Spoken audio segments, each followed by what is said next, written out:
Kumusta mga kaibigan sa Weller Channel? Ngayon, ipapakita ko paano ayusin ang walang internet sa Windows 11.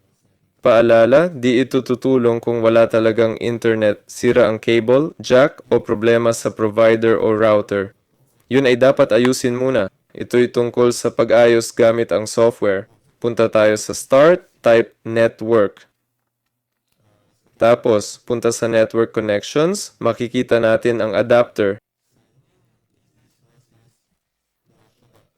I-right-click, piliin Disable, tapos Enable. I-restart nito ang adapter, baka makatulong. Sunod, buksan ang Device Manager. Heto na ang Device Manager.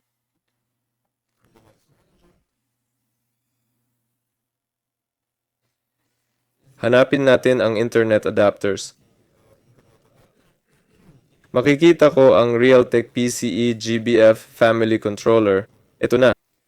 I-right-click, Update Driver, Browse My Computer, Let Me Pick.